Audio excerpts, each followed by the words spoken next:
Hey everybody, how's it going? Going to be an intense day today, and just want to get everybody ready to sit and listen and watch, and maybe take notes or whatever you need to do. We'll get a recording out, but this is really, as I said in my notes there, this is a training. We're going to do what it takes to get to where we need to be by the end of the training session. Want to make sure everybody is hearing me okay? Yes? Okay, cool. And so we're going to just jump right into it with not much to do here. We want to thank the guys that actually participated in answering the question. See how I do that? I say we're going to do something and then jump into something else. But we got a lot of really good questions in the form. We're going to try to tackle those at the end, and maybe portions of those questions are going to be answered, with some of the stuff that Henrik and I are going to talk about, and in some of the recipes that some of the guys are going to share and talk a little bit about what they're doing. So, you guys excited today to kind of hang in there and go through this with us? Give me a 10 if you're excited, or 1 if you're just here to hang out. All right, couple 11s, 10s, let's get dangerous, Dwayne says. Cool beans. All right, great. So we're going to just get right into it, and I'm going to turn the screen over to Henrik here, if I could do that in just 1 second. Give me a moment. By the way, I just want to let you guys know that we have over 60 people here already, and we haven't started yet, so we're just about 10 times more than are normally here when we start. No, I'm kidding, but this is awesome. I'm excited. How about you, Terry? This is great. This is cool, man. I am rocking and rolling. By the way, Terry's here with us. Hi. So this is pretty cool. Paul, Brian, Alberto, Lack, Lloyd, Rusty, David, Karen. Karen made it. Yay! Hey, the only reason I say that, she's been having serious troubles reaching us. And they go to webinar. Scott, Madge. Cool. Awesome. Nice to have you here, Madge. You pop in if you need to say anything, just let me know. All right, let's go. Henrik, you're on. It's coming to you, sir. So everybody can see my screen now? Yes. Yep. Okay. What I'm showing you here is just a little thing that I have done in order to try to explain what the benefit of using BackLink Factory. So normally you will do your keyword analysis or keyword research first and get your keywords sorted so that you know exactly what you want to rank for. And then when we're looking at the BackLink Factory, you could say that, okay, one of the strategies could be to say that I have a primary keyword up here I want to rank for, the main keyword. And then in the folders below, you would like to have, let's say, the location keywords for that particular keyword that you're going to rank for, so that in each of these subfolders there will be a sheet again with the links, the main keyword and the secondary keyword inserted into that as links in it, and you will have a naked URL there as well. You can take different strategies in terms of how you want to attack this one, but let's say if we want to go further deeper, and this one is market Linda, and the location is maybe Melbourne or it's maybe Palm Bay, then if I want to go a step deeper into it, I can use this one as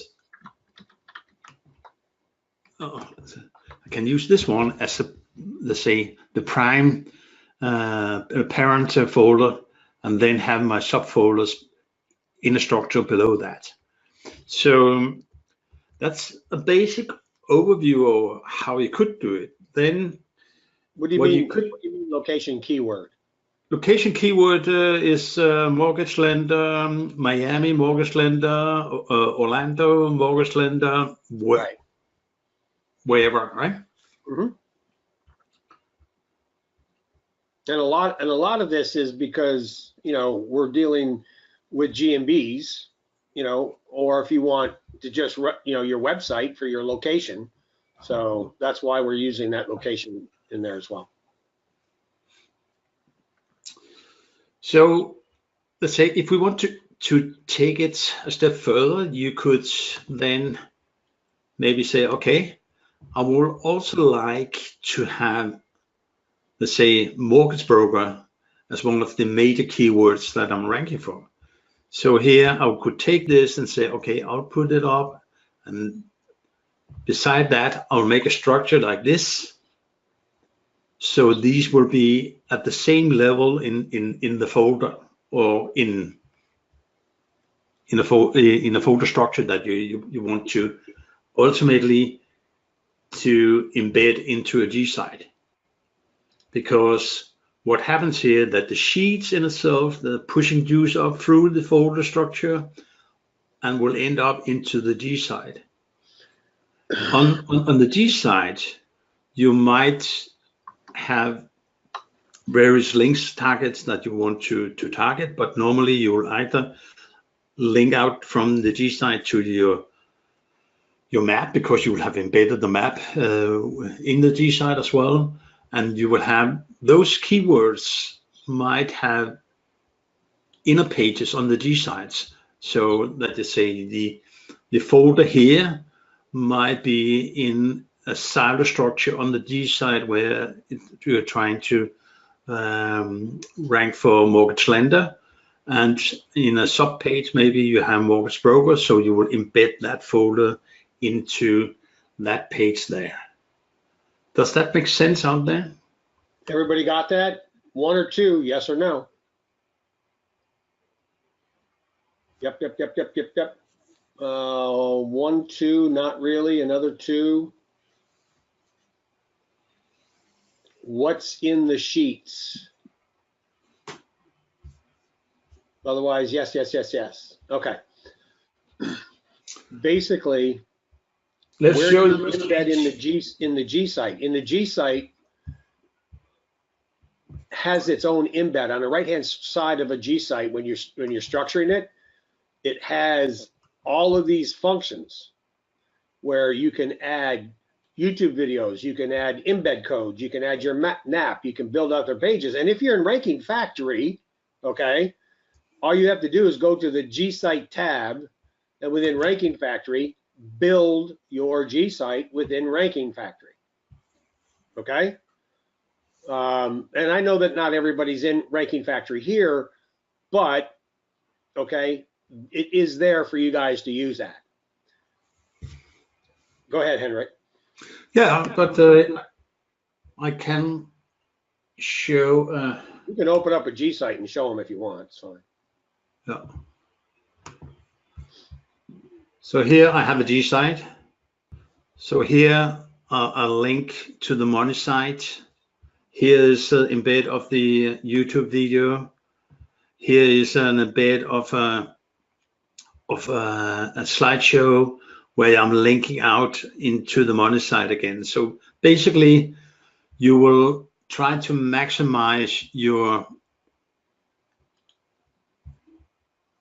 linking out to your targets, so that you hit the target with the views from the sheets that you have embedded into the folder structure, and that folder or these folders will be embedded into the gsite. So that's what we're trying to achieve. So let's go into the tool. Okay, real quickly, you may be able to answer this question within the tool. If sheets are linked, if sheets are filled with links to other properties, how does link juice travel upwards into the folders that eventually make it to the money site. And that's what you can. Yeah, but let me just go back here one little step. Okay. So if we take this structure here, each of these folders have Links. Have a sheet with links. This is the main folder. This is the subfolder. So you could consider the SOA agency Boston UK as an embed in SOA agency folder. And that folder here we will embed into the gsite. So everything that is pointing out here within the folders will actually siphon that juice up into the gsite. Does that make sense? Yep. Okay. So when you open the BackLink Factory tool, you have the sheets model, and that's where all the fun happening. So you have the parent folder here. So if I went in and said SEO company, and in the subfolder, I will say SEO company, Florida. Here I could say SEO company.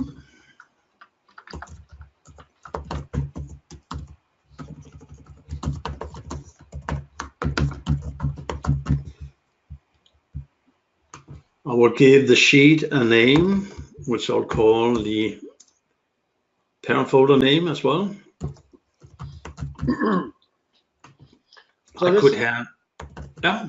I was gonna say, this is where you guys kind of need to kind of pay attention, because a lot of questions are, well, what are all the boxes and how do they fit together? So, you know, kind of really pay attention to how we're putting this together, what Henrik is putting together here. And I'll interrupt when I need to, but go ahead.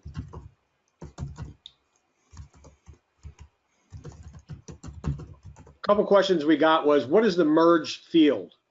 And a lot of times, Henrik, people are thinking that this merge is going to actually add the merge data to the front and the back keywords. That is not correct, right? That's not correct, right? So what it does, that I have, just for simplicity, I say SEO company, best SEO company, SEO agency, best SEO agency. And I said, okay, this is the target towns that I want to. So I'll just put Melbourne FL here to be sure. When I hit the merge button up here, see what happens over here. It will create a structure where it will append those three locations to the two let's say keyword sets I had over here. So it's generating in 6 in total. So what I'll do as well, I will go over here, I'll tick this one on keyword anchor text, which means that I will like 2 sets of the 3 columns that I'm creating. There will be anchor text keywords, which means that SEO company Miami would have would be anchor text to a link. The same SEO company Orlando will be, SEO agency will be, and best SEO agency will be as well. So now we have filled in, let's say, the keyword aspect of it. Now we'll need some URLs. So URLs could be either some of the target URLs from your RFR RankingFactory campaigns. It could be a buffer site that you create, i.e. a gsite, or it could be maps URL. So what we're going to do here, we go here, and I don't have a proper.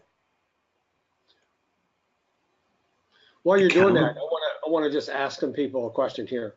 So with what Henrik just shared with you, what everybody type in here, what URLs do you think you could use in the URL box with your anchor text? Everybody just give me, throw some, what do you want to put in there? What do you want to get juiced to? Throw some stuff in here for me. What do you got? GMB, website, inner pages of website, maps, right? Money site, YouTube, inner pages, video GMB, every possible web property you can think of. Right, exactly, videos. I like Dwayne, okay? GMB post, reviews, Facebook review pages, fits, Exactly. Facebook. Rick, not your money site, but your subsites, your playlists, your buffer pages. You guys are awesome. Man, you're coming up with shit I didn't even think about. I don't know, your Google Documents. Avoid your money site, Van Man says. Where are you talking about? Map URL. He just went over it. The map URL. Oh, the map URL is what he's coming up with right now. Press release. Okay, exactly. Thanks, guys. You got it. Go ahead, Henrik. So basically, everything that you could hit with links without damaging your money site, you should do. So what I'm doing here, I don't have an SEO agency in Florida, so I just take this the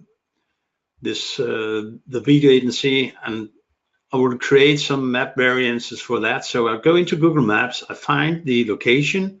I'm doing that by choosing up here from the attached location to this Gmail, or I could type in an address here and hit generate. So what I want to show you here is that when you hit the map variances, there might not be a URL here before you actually hit the generate.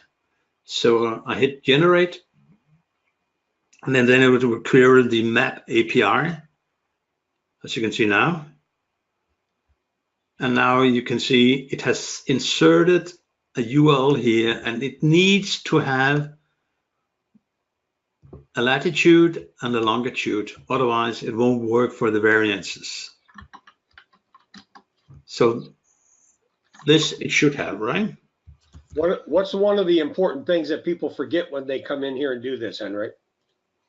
One of the most important thing is that they forget to hit the generate and wait tab. Yeah. Right. There's say a lag between. It's not instant. You just have to take your time. Yeah, no, there's a lag between you hit generate to the communication with the Google server has returned the reply to us. Okay. Also, I want everybody to pay attention how cool this is, right?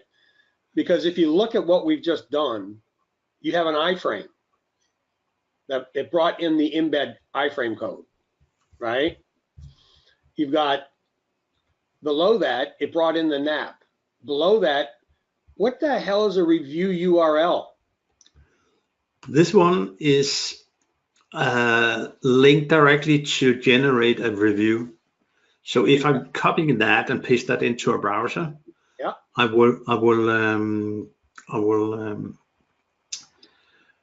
go to a review directly. Yeah. Sorry. You can't do it there. No, I didn't copy it. Sorry. It just opens up a box to anybody to give you a review. So if you sent them that link and they clicked on it, it would open up in their Google browser and say, leave a review. Right. It's coming up now.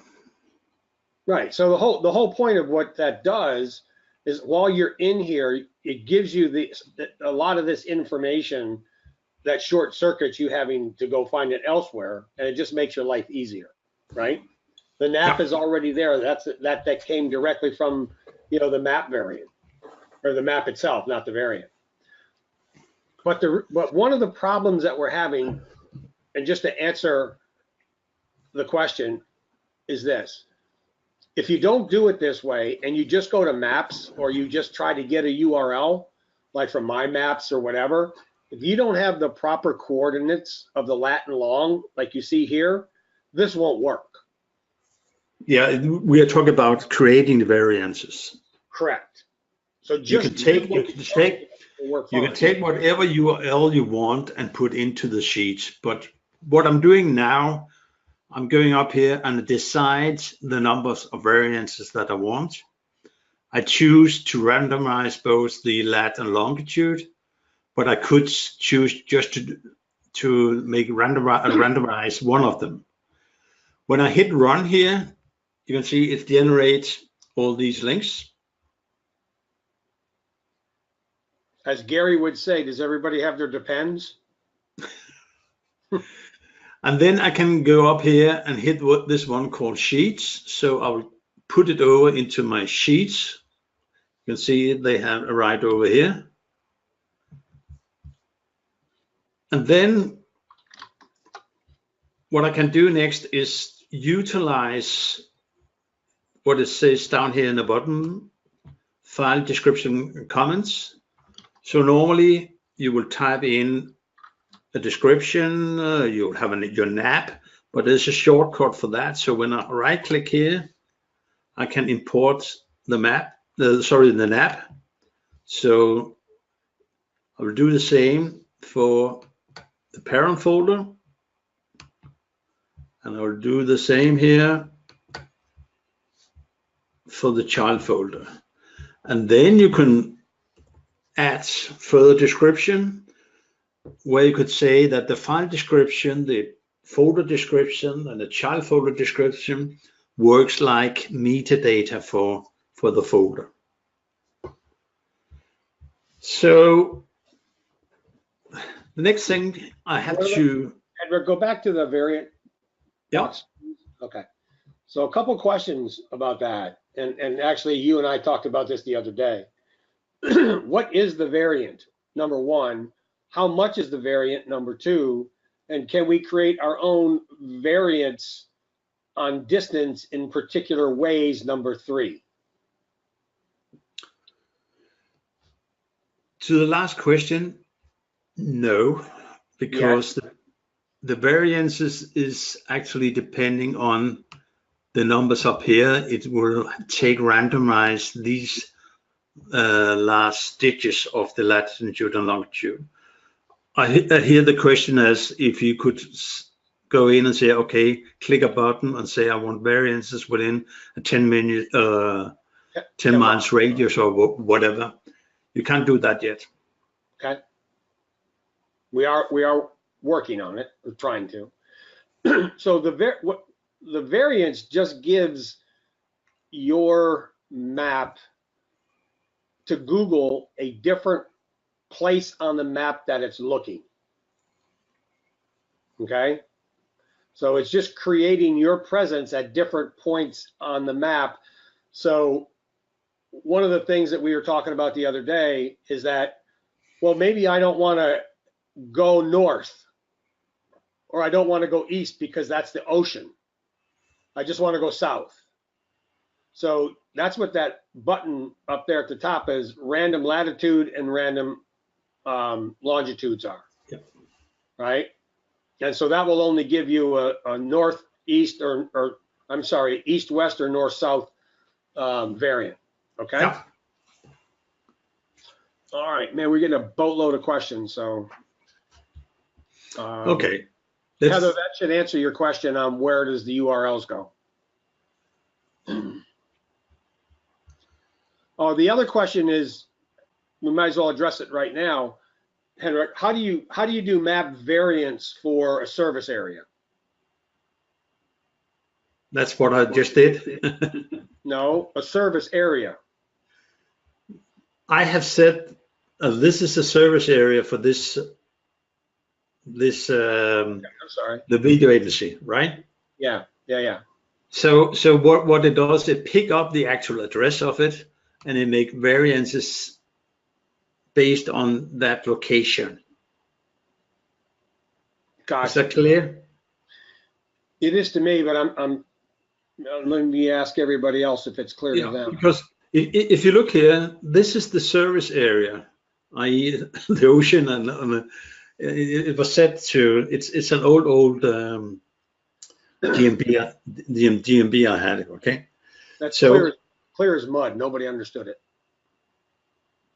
So here I've just set at that time a 20 miles radius, and that's the service area. And well, what if it? I think the question is, like the plumber, he doesn't have an address. No. But Google knows the address, and that's what we're picking from the API. Because he still has to put his address when he creates his GMB. Yeah. Right. So they still know. So I think the answer to the question for everybody is on the service area business is like, I've got a service area business here for Ranking Store. I had to put in my home address. So they know that my address is whatever I put up there. Yeah. Okay. And therefore they can bring in that coordinate like what Henrik did, and then we could do those variants on that coordinate because they know I am at that geo-targeted link. Does that make sense now for everybody? I know we say we're hiding the address, but we're only hiding the address from who? The public. Correct. Not Google. Okay? Awesome.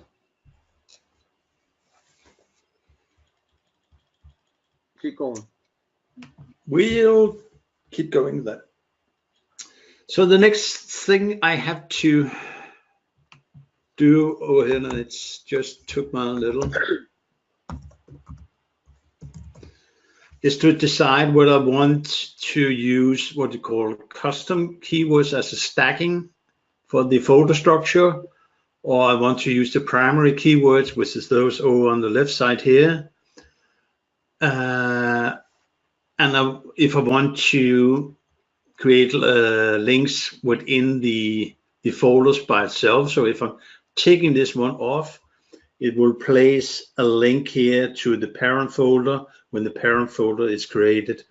So the link will go from the child folder to the parent folder. So I will use the primary keywords as my stacking options here. If I chose to use other keywords than these over here, I will have to put them down here.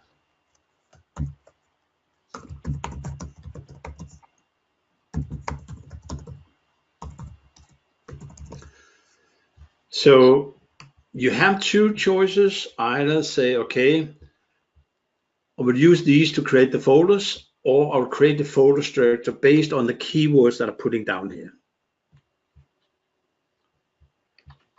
So I'm more or less ready to go. I could open the browser when the sheets are created if I like to do that. So I'll take this one up over here, and I can preview what the sheet will look like. So if I click here, preview CSV, it will open for me Excel and will show me what it will look like.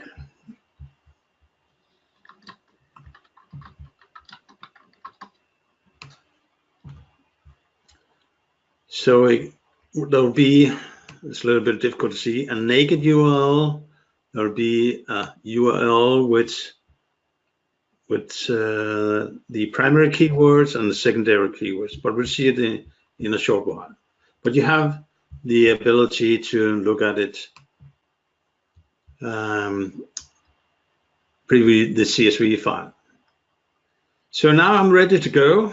I click upload, and two areas that you should look at is the status bar below here to the left in the red bar, and over here on the right there'll be an indicator that it is working.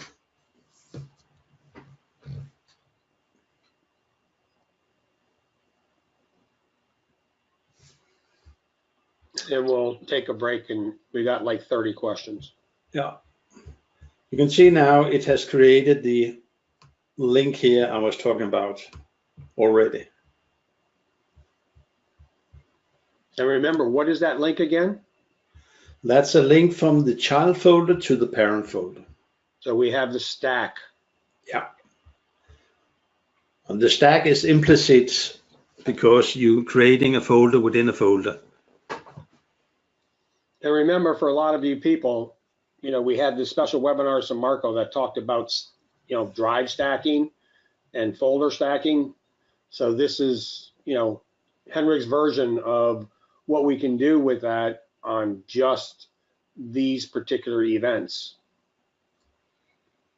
of using sheets. And obviously we're going to go deeper into this at some point in the future, but right now, but look at, you know, look at over, what's all that on the right-hand side, Henrik? On the right-hand side, it's the link to the folders and the sheets within the folders it has created. Yeah, but over on the right-hand side, those are On the right-hand side, we have an iframe for each individual link that's created over here. So it has automatically created an iframe, which you can copy. You can go, you can put it into your cloud stack. You can put it into your doc stacker. If you're using RFI, you can put it into a gSite if you want to embed it into a gSite. You can put it into a blogger for an IFTTT network. You can put it into. Yeah, but it's only the sheets that you can. Yeah. You can put in. Okay. Yeah, I'm just saying it's still an iframe. Yeah. The point is that, you know, there's a lot you can do with it, but same that you could do with any iframe, right? Any iframe. That's all we're trying to say, is that we've given you that right there on a silver platter without having to worry about it or think about it. All you have to do is click the copy button and copy it. Someone's asking, what's a URL shortener and why is it there? The URL short. Yeah. The button down. No, the button down there. Go back to where you were on Sheets. See the right? Yeah, to the left. Oh, there. Yeah. Yeah. You can take these links and put them into what we call the URL shortener. The URL shortener is the program's own short link generator. So I've just copied. You see, it opened this sheet on a tab called URL shortener. It had pasted in the URLs. You can go up and attach keyword to each link generated. So I'll do SEO company. And over here, I can create a number of links. So if I go in, just say I want 10, it creates 10 links for these over here. So when I hit run here, you can see it start creating.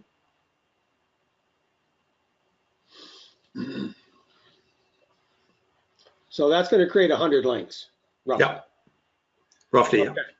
So have you guys ever seen this before? Yes or no? How cool is this?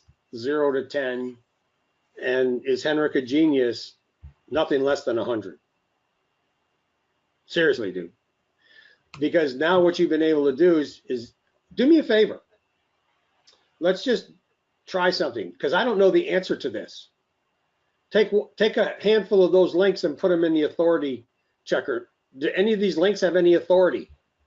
Number one. And number two, remember, as a shorty, what we've done is we've created a 301, whereas your Google Firebase is a 302 and some of the other ones are 302s. These are 301s. And don't ask me what the difference is of 301 or 302. If you don't know, look it up, because it's too hard to explain at the moment. But can we just check a couple of those and see if there's any authority at all? Because if there is, what you've done is you've created a sheet authority with a shorty, and the shorty may have some authority on that sheet authority, and then you can actually start to go wild with some of this stuff. I mean, it could get to be pretty crazy, right? So this is another little tool that we created. It's called Authority Checker. And once again, I'm not selling anything. It's just we create this stuff for us, but it is for sale. But you put the links in there, and instead of going to Moz and having to go through captchas and all that crap, you could just put these in here, let it run, 100 at a time, and it'll come back and it'll give you what the domain and page authority of any links that you want. And it really helps in some of the decisions that you're making on what you're going to do and where you're going to put things. So this takes a couple seconds to run because we put delays in there just so that we can run these. But I bet you that we're going to have at least a little bit of link authority. Okay, so that's not bad. 32 page authority. Yeah. Okay. And this used to be 70, but since Moz changed its criteria, you know, it's showing a little bit different rating at the moment. But 32 still on a page authority that you created for that short link is still not bad. Everybody agree with me? We're going to be here until midnight with all the questions. But anyway, I just wanted to have you go over that because it is a pretty cool little thing. Now, I don't want to get into it. It's just too crazy. Okay, thanks, Henrik. Appreciate it. You guys like that little authority checker? Man, all the people that have it love it. It's pretty cheap. Okay.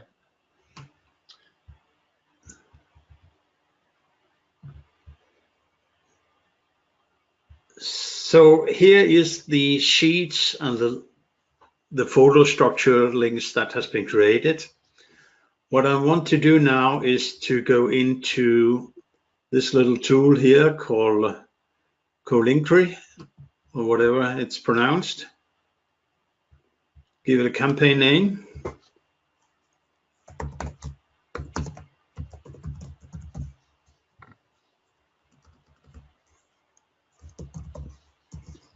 This is not a free tool, it's a paid tool, but we were asked to add it by some pretty smart SEO guys. So we did add it in here as a API so that anybody that has this product can use it if you have a paid version.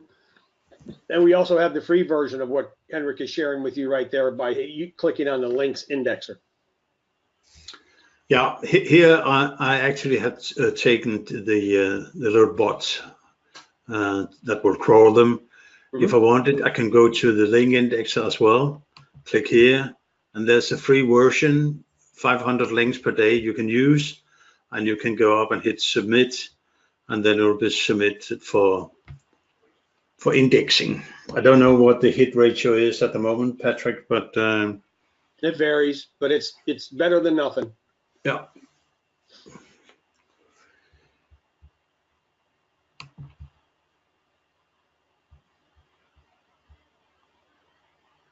So what we have done now, we have taken our variances of our map URLs. We have taken some primary keywords, which have created folders for, and we have some secondary keywords. I will try to go now to my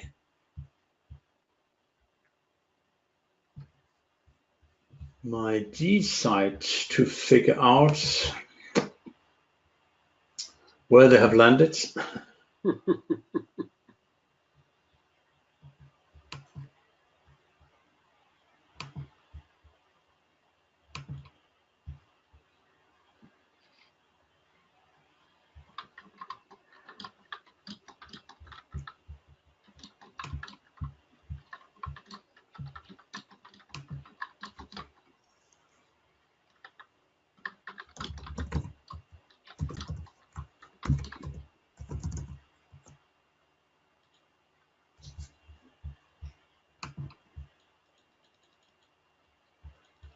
You can also, Larry, use the URL shortener for all the map variants as well. So you can, like Henrik just shared with you.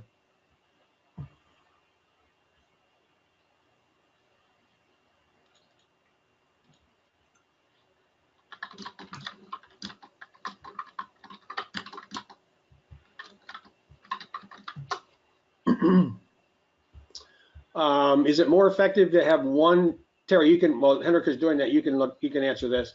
Is it more effective to have one GMB link or tier one link with multiple anchor text in the sheets, or multiple links with the same anchor text? I can answer that one. You go ahead and take a shot. I would think, first of all, there's no reason you have to pick just one. Correct. But if you're going to pick just one, I'd go with multiple anchor text to the same link, but use your links, your GMB, your reviews on your GMB, your photos on the GMB, your posts in the business.site as well as the business.site itself. I mean, and of course, if you build a gsite, a blogger, any of that leading to it. Because remember, what you're seeing right now, for instance, in his drive, these folders like the Best SEO Company in Miami, the links in there don't go up to the folder above it. They go to your, wherever you're pointing all your links to. So they're not stacked. It's a silo, but it's not, your tier 2s are not going to your tier 1, or tier 3 to tier 2. This is a sideways silo, really. So all those folders, the links in there are all going to, in this case, probably to a gsite, but if that makes sense. Mm-hmm. Okay, thanks. Yeah, it isn't a traditional link stacking, if that's what you're trying to say. How do these variants help you with YouTube? Well, it's the same. Well, the variants don't really help you with YouTube because this is a map variation. However, we are working on our own YouTube variant program right now as we speak. So in the future, we'll have something, right? If you're ready, just tell me to stop talking, Henrik. Yeah, I'm just waiting because here's the result of what we did. So we had one column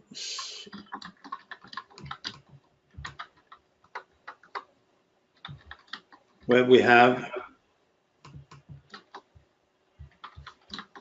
the anchor text. We have one where we have the naked URL, and we have one over here where we have the secondary keywords with anchor text as well. So if we go back to our little structure here, and what Terry was saying, that the sheet in itself would link over to the map. The folder here actually has a link up to the folder here because we ticked off our little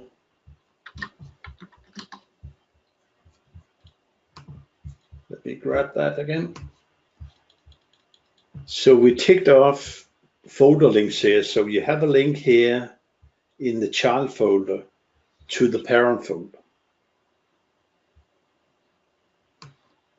And by definition, implicit, a folder URL, a child folder URL within a parent folder URL would have a relationship in the Google Drive structure. So should we answer some of the questions now, or should we wait and have Adrian or Scott? Terry, you want to talk a little bit about recipes and how you set up recipes? I got 5 or 6 guys here. They're going to share a little bit about what they're doing to everybody. Not doing to everybody, but doing for everybody. Okay. And they're all different. And the reason that I want to do this for all of us is that we all have different ways of doing things. And so we're going to share with you how different people are doing different things and how some people are destroying things. Okay. Because you got to understand, what you're holding in your hand, is a powder keg of dynamite. And it just depends on whether or not you take one stick out at a time and do something, or if you blow up the whole crate, you may tend to destroy something. So Terry, do I need to make you presenter or can you do it yourself? No, no, you don't need to make me presenter. I'm just going to talk about what a couple of the things I've done. One of which, first, I don't recommend anybody doing this if you've got clients, because I'm not going to guarantee it won't cause you issues. But as I told Henrik when we started working with this, I was going to try just building a ton of links to a money page. I mean, directly to a site. It wasn't a client site, and it wasn't anything I was worried about if it messed it up. But I had no negative issues at all, and some positive returns with hundreds of thousands of these all pointed directly at the money site. But again, I'm not saying you should do this and risk a client's or your own if they're good money sites. But feel free to play around with it if you want. But what I use most often is, okay, looking at this tool right here, you can see it on your page on Henrik's, that I use for 3-packs for GMBs. In that GMB maps tab, pull up one of the properties, whatever, you can put as many Gmails in here as you want, and each Gmail can have as many, GMBs in it as you want. But I will run that map variance. I'll run it for 10 variants. Then I take that and run it through the URL shortener. That gives me 100 links there, which I then send to Sheets.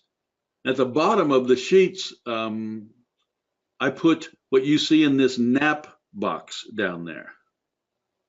I put that at the bottom of my Sheets, which goes for information to be carried with the folders. Okay. Then from my GMB itself, I grab a URL to at least one of the reviews. And I hope you have reviews if you have a GMB. Run that through the URL shortener again for 10, and then send it to Sheets and run it. Then I grab my business.site from my GMB, the website that Google provides you. Run that through my URL shortener for 10. Run that through Sheets also. Then I grab at least one of the URLs of a post on my business.site. Run it through my URL shortener for 10 times, get 10 shorteners. Run those results through Sheets. At this time, I have 4 unique sets of sheets, right? I put these sheets, I run them through Sheets itself with only one keyword, my main keyword. So I'll end up with a separate folder, which will have in it sheets that link to all of those previous things. Okay. I take that sheet, I embed it. They've given us an iFrame anyway, right? I take that, I embed it, plus along with the map from my Google My Business map, and I embed an iFrame of the business.site, the 3 of those into a Blogger post, which is going to run through an IFTTT properties. Run that, and then embed those same 3 things, the sheet with all 4 other kinds of sheets in it, the map, and the business site, all 3 of those embedded into my cloud properties, into an Amazon page, a Google page, a Microsoft page, and an Alibaba page.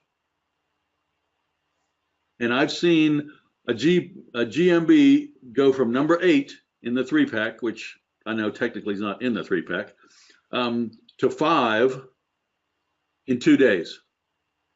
And then by the time another week was over, up into the 3-pack itself at number 3. But it was a quick, I noticed the movement quick, a couple days, I saw a jump using that. So like I said, on my Blogger and on my clouds, I embedded both my business site, the map of the GMB, and then that Google sheet, the last one I read, which was a combination of my other 4 sets of sheets, which included both the properties and the shorteners. Hope that wasn't too complicated. Have you run across situations where you've overdone it? I haven't run across situations where I have seen a drop in a property due to it. No, if that's what you mean. Okay. If you have a drop, then you maybe have started a Google dance. So you should just let it be and wait 21 days, and then it will come up again. If that's right. If worse comes to worse, I can go into any of these my drive and delete any of these if I want. That's another alternative. But if it happens, it drops, then wait to see whether it wouldn't recoup itself. And if it doesn't do that, then go in and delete the folders. Right. Yeah, I'd give it time because, like I said, you do. Henrik mentioned that Google Dance they'll bounce around a little when they first start getting this influx of links, and Google's not sure what's going on with all these links. But wait, they're our links. They're coming from Google properties, so they're good links, and we like them because it's Google. But we're not sure what to do with it, and it'll bounce around a little bit. And once it settles, it should have settled upwards. And if it hasn't, if it's settled downwards, you can always delete them. So you're not doing anything that can't be undone. So don't fear, oh, I better not do what, one double stack to one sheet and be done with it and wait and see. Go ahead and, especially if your links are going to a Google property, like a blogger or a G-site, they can take all you can dish out. So I don't think you have to worry about that. Right.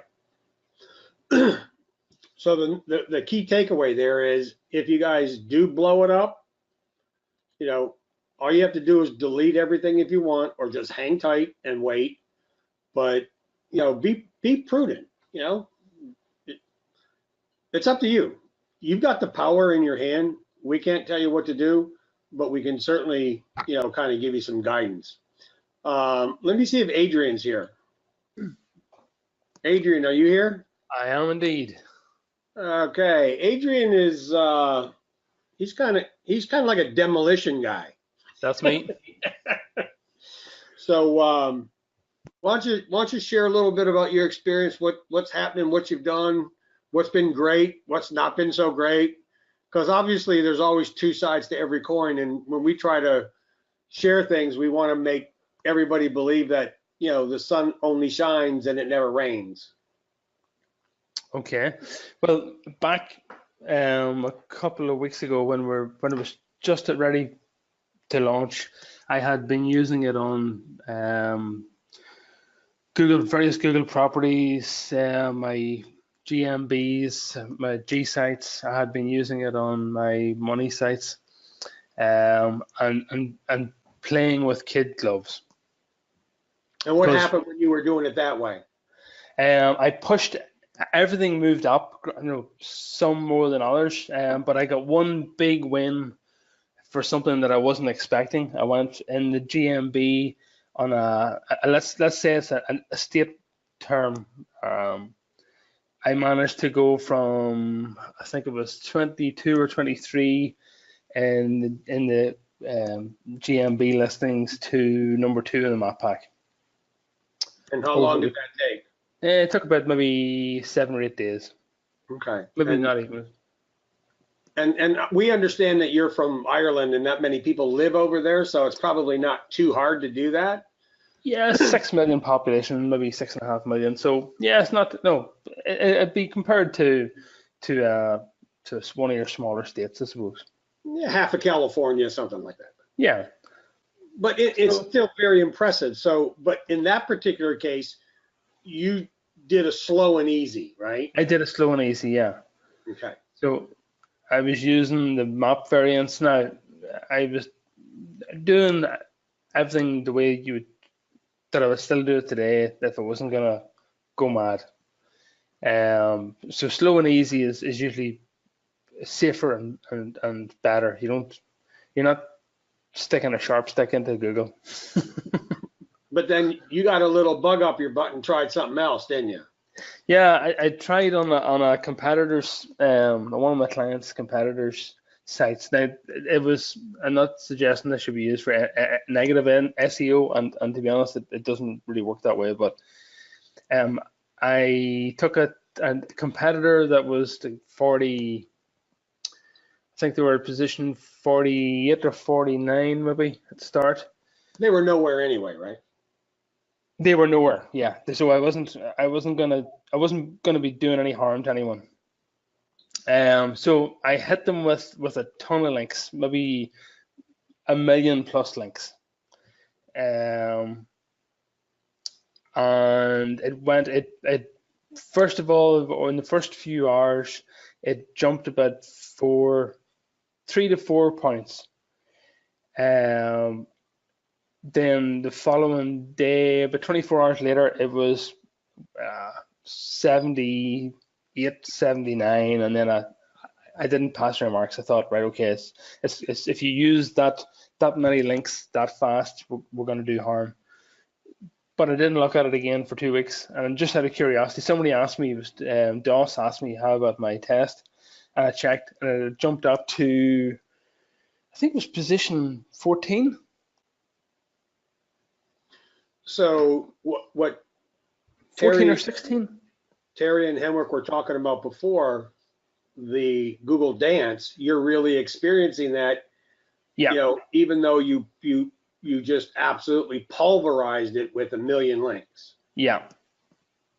So what do you think that tells us, in your opinion?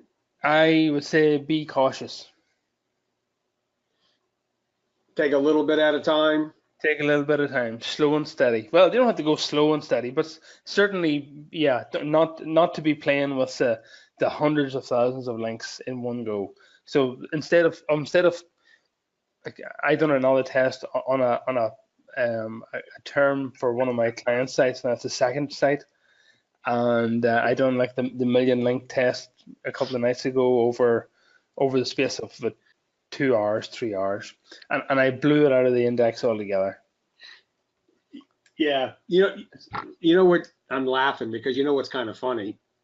For those of you who don't know all of our programs and products and how we do things, one of the things that we do in the Ranking Factory is we create a buffer page, right, Adrian?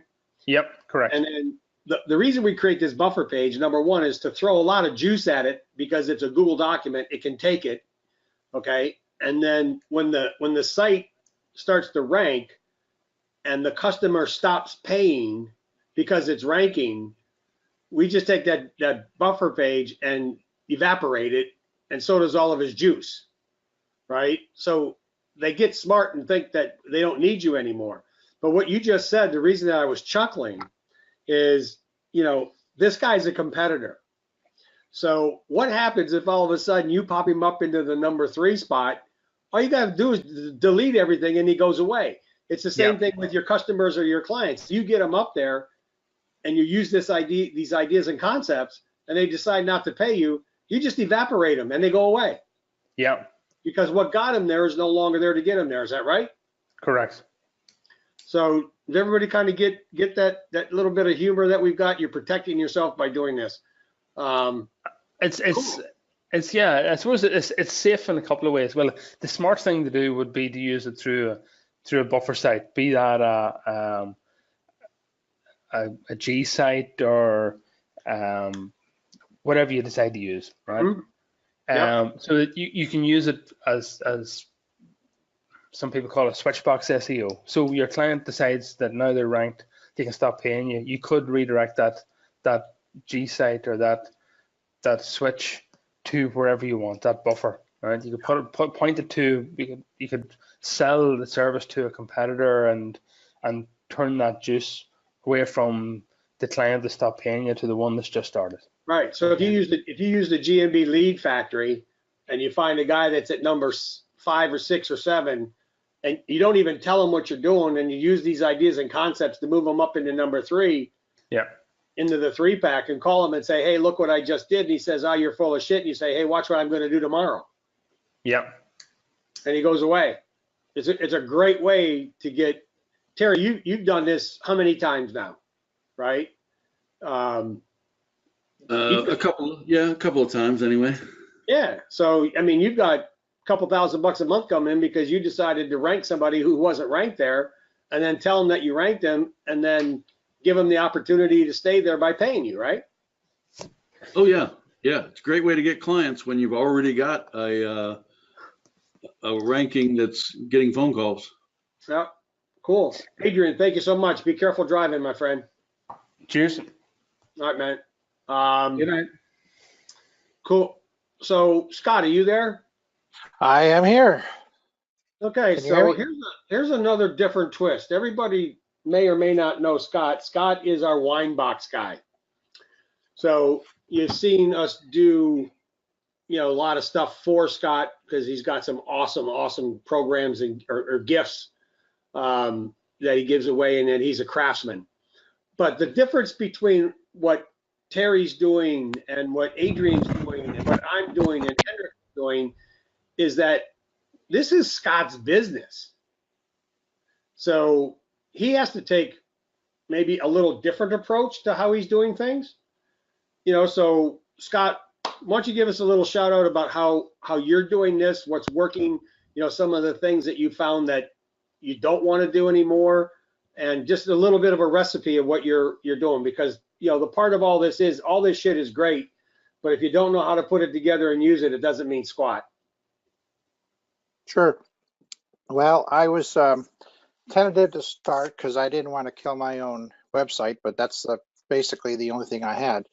So early on, I pointed everything at my money site, and it didn't break it. So then I started expanding some of the keywords, because when you're looking at the boxes on the tool, you kind of think, oh, what should I put in this one? What should I put in that one? So I've been putting some of my Tumblr posts in there for targets and blogger posts as targets. Of course, the GMB, some of the posts there too. And then I was looking for ideas to put in the secondary keyword box. So for a while, I was taking my main keyword and looking at the bottom of the page for the Google search and grabbing the related search at the bottom and putting those in for my secondary keywords.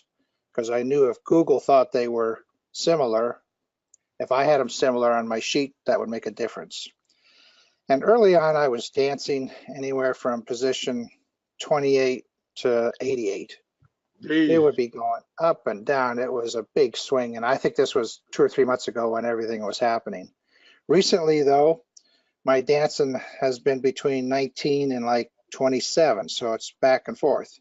So we're slowly getting there, because I understand there are more pages than just page one, but I don't want to be there.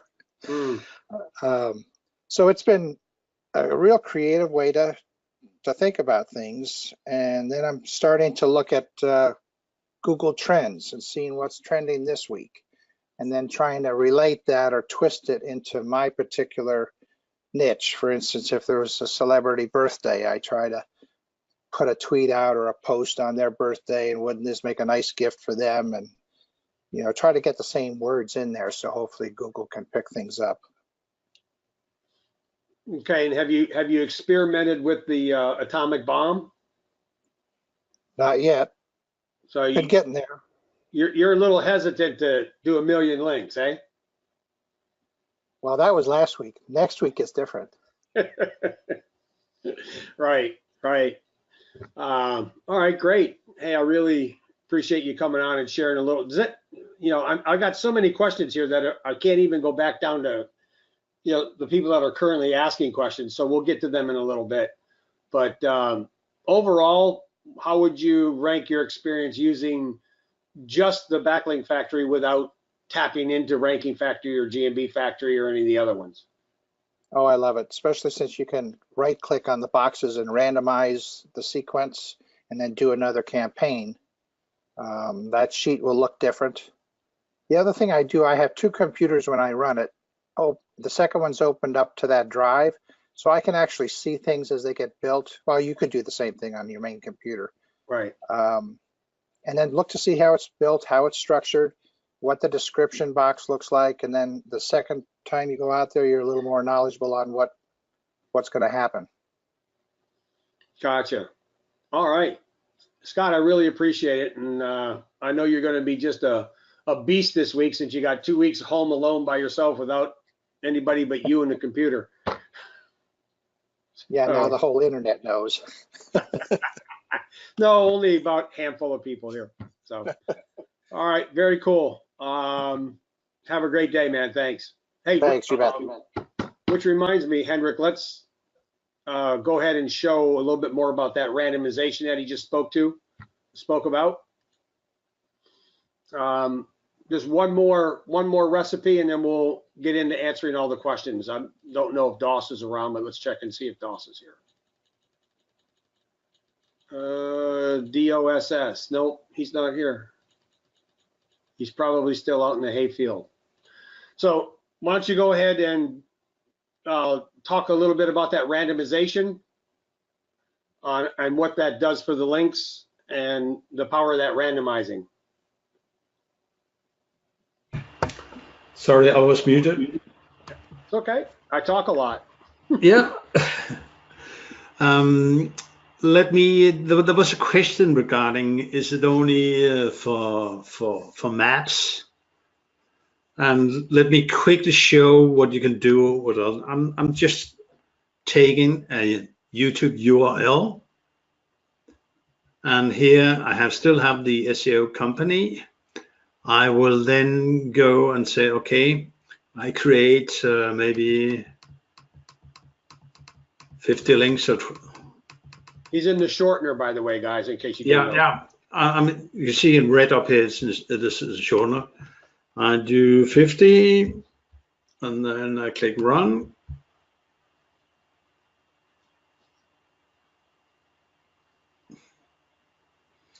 So I take one YouTube URL, create 50, you can create more. Then I put them into sheets, and then I can do whatever I want in terms of creating. You can see it counting up down here at the lower left side. So now it's created 50. So I move those into sheets. So we'll go over and paste them in here where I was before.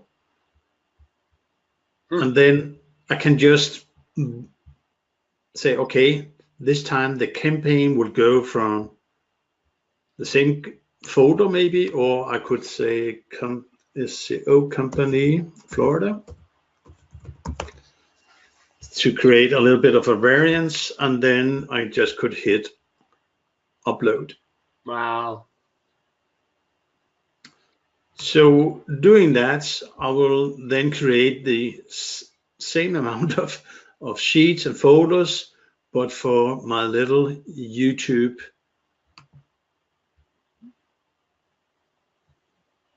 URL up here.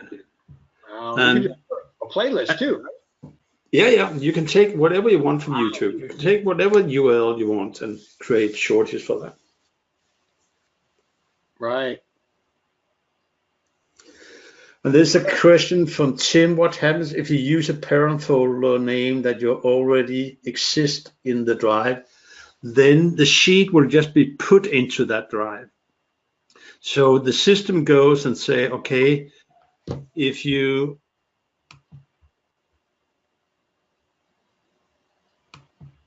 took SEO company here, then it will just create the new sheet, and it will duplicate the keywords in principle, because I will create a new folder within the SEO company, which is called Best SEO Company Melbourne, Florida, etc., etc. So it will actually not override, but it will duplicate the amount of folders in it within the same folder structure. Is that clear, Tim? Which is great for organization, because then all of your stuff is in within that one folder. Every time you rerun it with a new focus for a different URL you're going to use. But you could, as I mentioned before, also take another route and say, okay, I want this one to be the parent folder. And then you put something else different in here.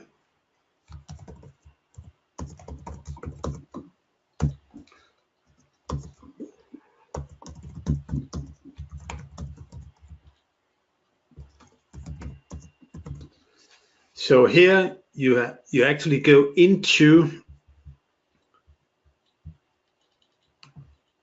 let me just take this one again. So here I'm going into that folder in principle and create subfolders down here.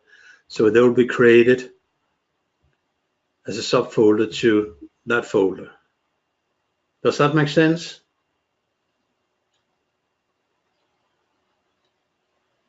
How do the parent and child folders link to one another?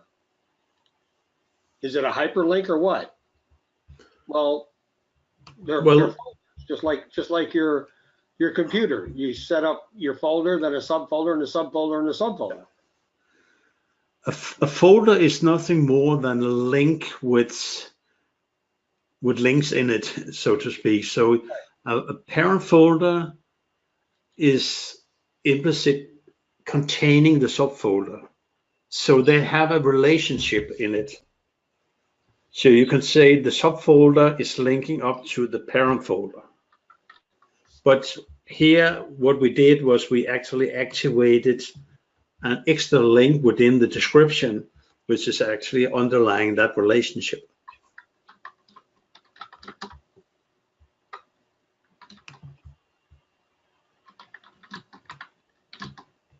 Okay.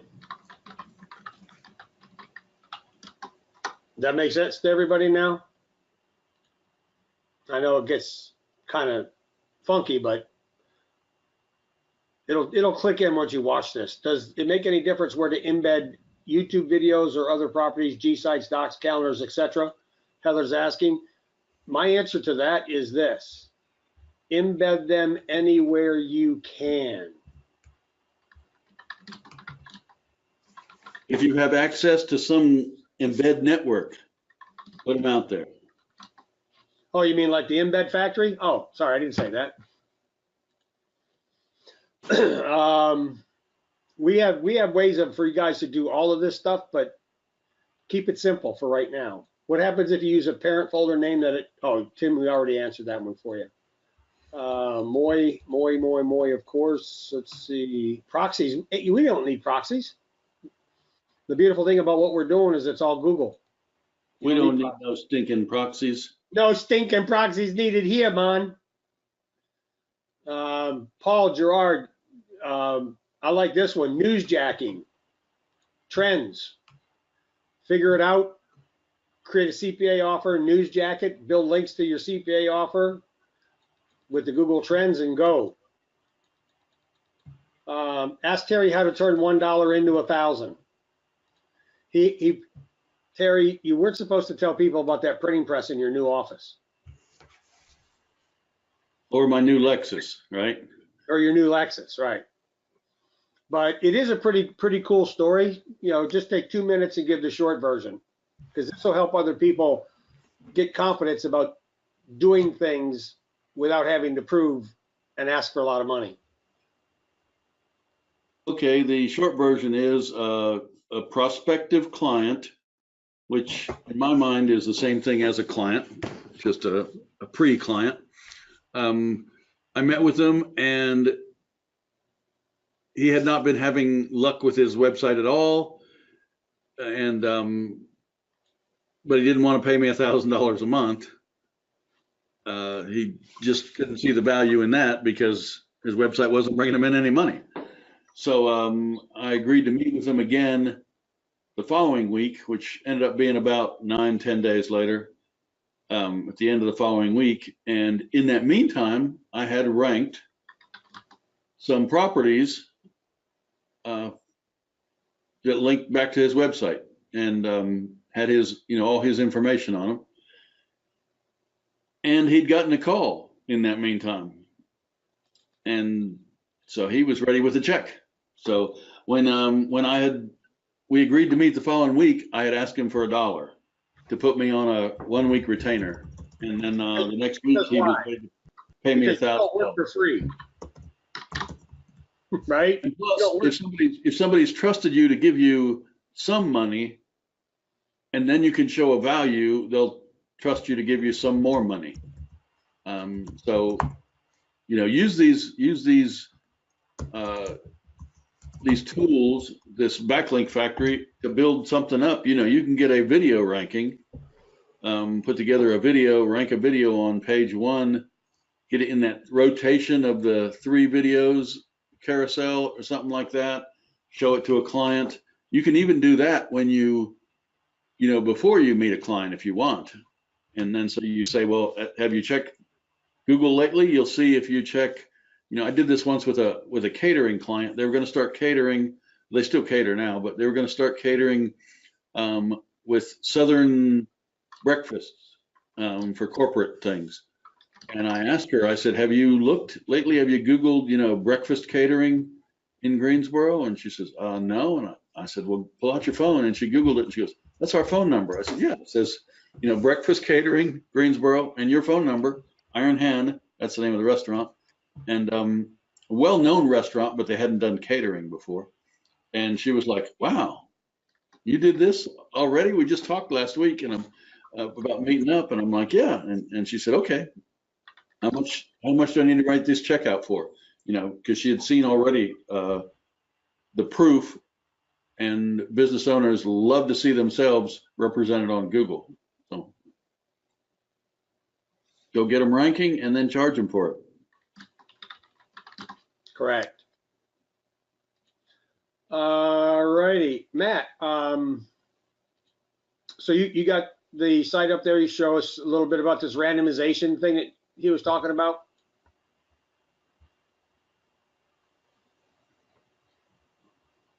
That was for Henrik. Unmute yourself, Henrik. No, okay. The randomization will just have let's say the variances of the actual keywords in itself. So you would have different link structures, if you could say so, within the sheet. So what's the benefit of doing that? Why do we add that in there? I don't use it. I don't know either. It's there for people that are cautious and curious. You still get the same links, you just get them in a different order, sort of mixed up. So basically, what I do normally, I will say, okay, if I want to be cautious, I'll put the amount of links I create down. So I'll pump out maybe and drip them over a period of time rather than creating 2.8 million in one go. well, the other thing that is of value is that it randomizes the anchors, right? So instead of having to rebuild them, you can just hit randomize and it'll randomize the order in which it's creating things so that it is different. So, yeah, but for me, it's more important that I have the correct structure here with the folders. So that's what I'm saying. I'm not using it because for me it doesn't matter. Okay. But again, you could randomize, let's say, your link structure within the sheet, and if you like to do that, that's okay. All right. Well, some people will, but we don't explain what the benefit is. They're gonna say, "What the hell is that up there for? Why use it?" So we have some people that are using it and they like it, and others that don't. That's the beauty of the way that this is designed. Use what you want and don't use what you don't, but just make sure you get results. We're going to go through some questions here. I got one more. Madge is going to come on and share a little bit about what he's doing, and then we'll finish up the next 20-30 minutes with questions and answers and the questions that people asked us. So if you guys are set and you don't want to listen to any more answers to questions or have any more questions, feel free to leave after Madge gets done, and then pick up the rest of it on the replay. You there, Madge? Yeah, hi guys, I'm here. Madge, for those of you who don't know, is our PR guru, and a lot of people use his press release service. So there's your plug. Now do your job. Thank you, Patrick. I've been using Google Sheets in RFR for over a year and a half now, which I find very powerful. So when Patrick and the guys brought this out, I wasn't aware they were building this at all. Henrik's the one who mentioned it to me. So when I and Henrik had a little conversation, a lot of light bulbs went off, as in how I could utilize this for my PR service, plus for my clients, okay? Google Sheets in RFR is powerful enough, but this takes it to another level. So what Terry, Henrik, and all these guys are doing, I'm doing slightly different, as in I build links to PRs within Google Sheets, and by allowing, by creating keyword anchor text folders within Google Sheets, I can power up the PRs, I can power up the GMB posts, because I do a lot of interlinking for a lot of my members who want to do a PR stack, okay? So for argument's sake, every PR comes with around 300 links. So I can add 300 links in the URL section within Google in this sheet, okay? Add that in, add in the keywords that my clients give me. I normally ask for around 4 to 5 keywords. So I can add 4 or 5 keywords as a parent folder keyword, and then 3 or 4 as child folder keywords. And within them folders will be the PR links, the URL shortener links, and as well as the NAP information for each folder. Once I've created all those links, I will then embed that sheet in the following PR that I do for that client. Because I also do cloud authority stacking, so I would embed that Google Sheet on every cloud property. Once I've done that, we also create a gsite. We would embed it on there. And then when we do a second PR stack, we would embed it in the 300 PRs that go out the following time. That allows us to take it to another level. The service is powerful enough, but I'm always thinking of new ideas, of new ways of improving it. And I honestly believe this BackLink Factory is a lot more powerful than what the original Google Sheet was. In the original Google Sheet, where you were allowed to put a primary keyword and a secondary keyword. With this, you could add as many keywords as you like, and you can merge them. So if I've got a client in a locksmith, I could put in an exact match keywords, as in 24-hour locksmith, emergency, local locksmith, cheap locksmith, whichever ones I wanted. Then I can merge it within the locations. So in the UK, you've got Birmingham, London, Manchester. I could target those 3 cities, create 3 child folders for those 3 cities, and have all that information in there, and then power up that the Google Sheet within, whether it's the embed network that I use, whether I use my PR service again, and power it up that way. That's what I would do, guys. Cool. That's what I'm playing with at the moment. So you're going a little bit different in that you're highly focused on specific URLs and just a specific limited number of keywords based on what obviously your customer is wanting to target, which is those keywords. So yeah, Patrick, when I originally saw this tool, I was thinking, okay, we give a title to each PR.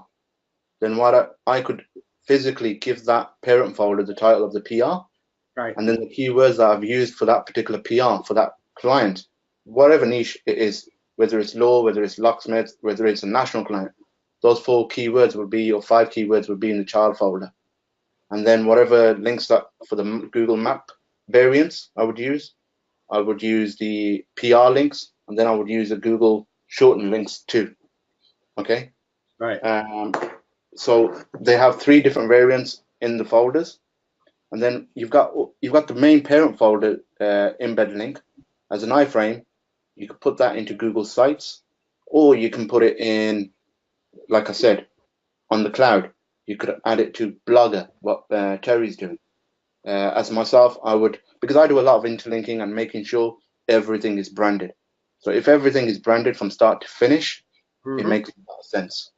So if that PR is branded, I can make sure that that PR is also ranking for that client.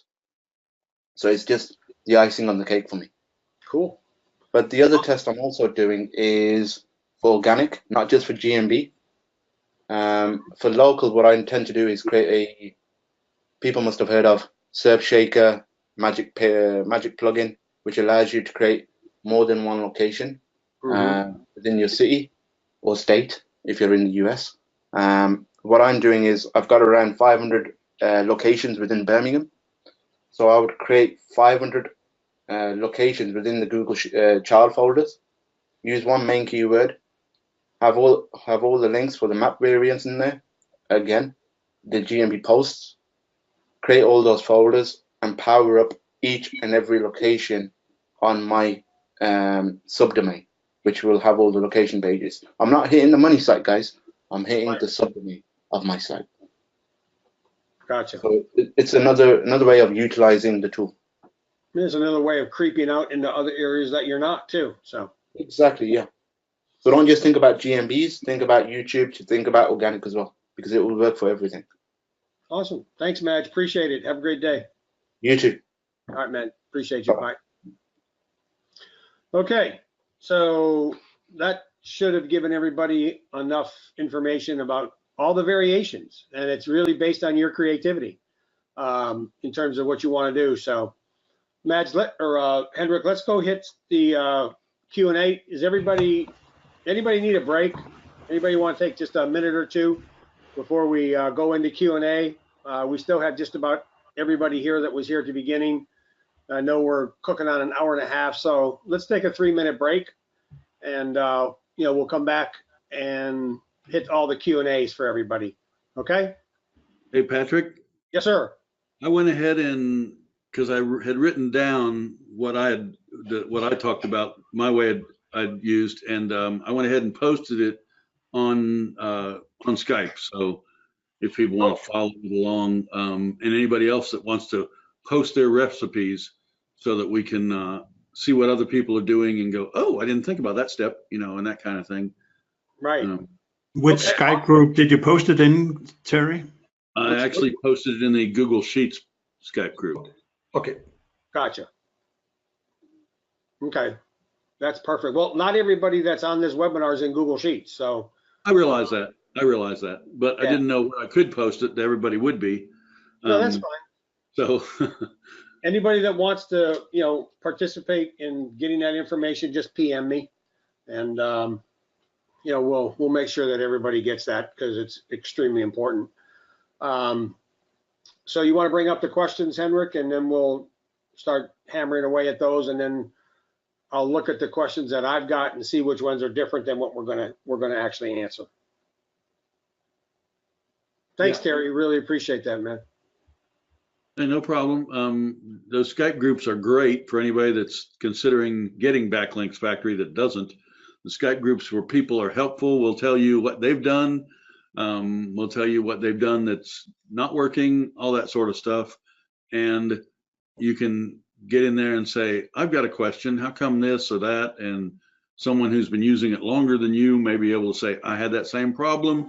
This is all you have to do, and then it'll work just fine. That's kind of thing. So just an extra bonus if you buy BackLink Factory and if you don't already have it, is the Skype groups that give you that kind of support.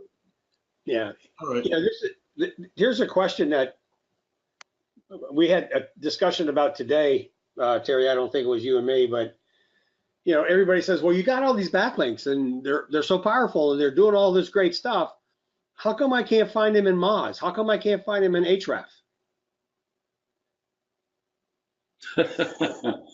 That's good. That's good that you can't find them, because then your competition can't go, what the hell is he doing? Exactly. It looks like he's got 6 backlinks and he's ranking #1 for this highly competitive term, because they don't see all these backlinks that are in your Google Drive. Well, it's because I think what people don't understand is that what you just said is a key thing that goes over everybody's head, right? Right. And I truly believe this, because we've been doing this for a year and a half. You got to remember, everybody, that your Google Drive is your Google Drive. It's your Google Drive with your information on your Google Drive. You're not going to NBC and getting a backlink from NBC, which is trackable, right? It's your data. It's your stuff. It's on your drive. The only way that the world gets to see your stuff, right, is how? When you make it public and shareable, you're sharing your Google Drive information with the world. You literally haven't, in my mind, okay, and I could be wrong, and we could have a million different conversations about this, you haven't created backlinks. You're just creating stuff on your drive that is pointing to different places via a Google property. And it can't necessarily be seen by all these trackers. And what Terry said is exactly right. Nobody can ever figure out what you're doing because it doesn't show up. Does that make sense? You know, like Karen says, it's just, you know, Google food, and it's not, backlinks are not for the public consumption here. It's just it's Google stuff. Does that confuse anybody?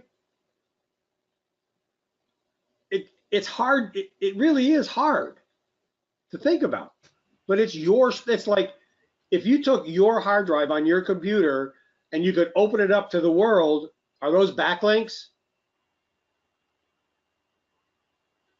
Are they? It all has to be made public for it to work, Heather. If it's not public, it's private. If it's private, nobody sees it. Does Bing notice? Larry, I don't think, you know, I don't know if Bing notices or not. All I know is that the link juice and the power of the Google links on your drive makes a difference on where you're pointing that juice, and what Henrik has showed you, and how to do this, and how to stack them, and how to do the variants, and how to do all these other things. Bing notices that you're ranking in Google. That's what they notice. Exactly. It's an amazing magic trick. It's like Shin Win, or whatever the guy's name that won America's Got Talent.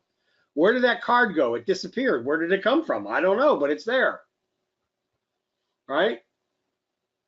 So, all right, I bantered for 3 minutes, and we'll get to the questions here, but let's answer the questions that Henrik has and go through them, because some of them are duplicate. You guys ready? Yeah, thanks, guys. I'm out of here, but appreciate it. Good job. All right, Terry, appreciate you. Thank you, sir. All right. Yes, thank you, Terry. So let's go through the questions that came in through the forum. And the first one, when setting up Google Site as the second tier for sheets embedding, do you have a quick way if any of your products that set up a gsite, or just any site to get it there? I remember someone in the past selling someone that did this. RFR has gsite creator. Why don't you pull up the RFR interface so that people can see it, since we talk about it? The other answer to your question is Peter Drew had a product that he was trying to make that didn't work very well. So that was the other reference. But within the Ranking Factory, we have that already built in, so that you can do that. So that's a gsite builder, and it helps you just go ahead and build these things out and put all your embeds. Once you build them, you can put all your embeds, and you know, it's a pretty powerful little tool that's built into, and other people are selling. I think Peter was selling his gsite builder for $147 a month or something like that. I mean, ridiculous, or even $47 a month. But this is all included free within the Ranking Factory. So, okay, let's go to the next question. So should the Google site have a map link back to the map URL or to the GMB URL for most effectiveness when created, or doesn't it matter which is with the numerous links that Sheet Factory creates for the embeds in the Google site? What you normally will do is you will have a map of a Google map embedded on your G site anyhow. So you can say that will link back as well, but you will link back from the G site with all these sheets pointing to your GMB. So that's embedded within the sheet. So that's sufficient.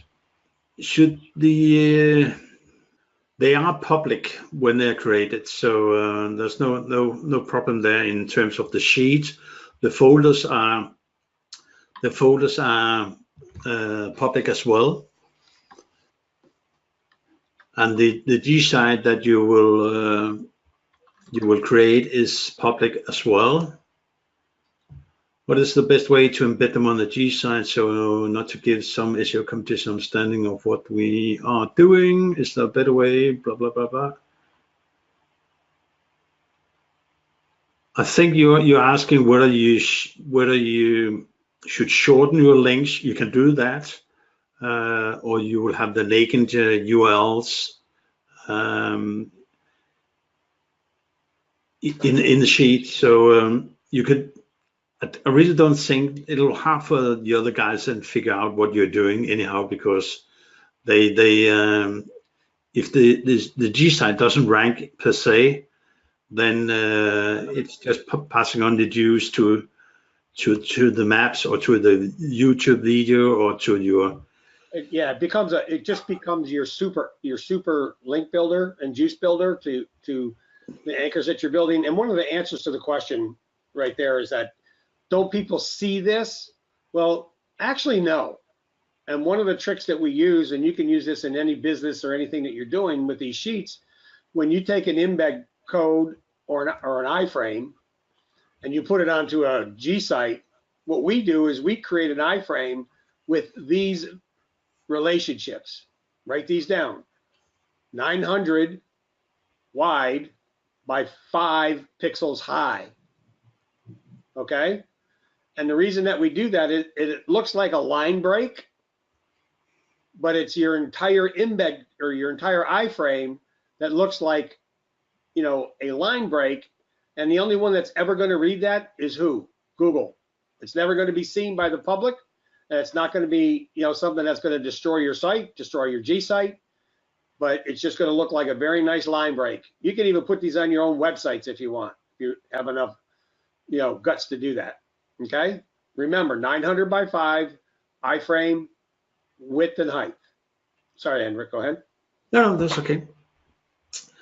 How often should I be adding large sheet files to the gsite for various keywords and locations? Do you think that this point will without overkill? Well, again, as Terry said, as I've been underlining, you could drip feed it out and it will slowly build it up. You could blast it out and then you might have a Google dance, but do everything with reason, I will say, and then you'll see result quite fast. The problem is that you like to push the button and then you will go and make a search and hopefully you will be on page number 1.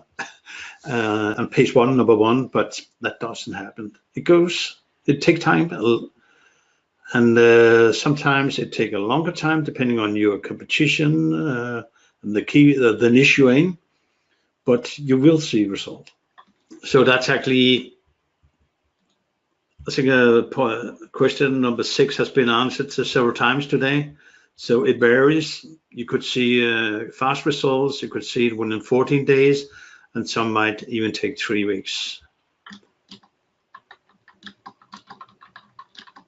It's okay to ping the gsite. They could do that.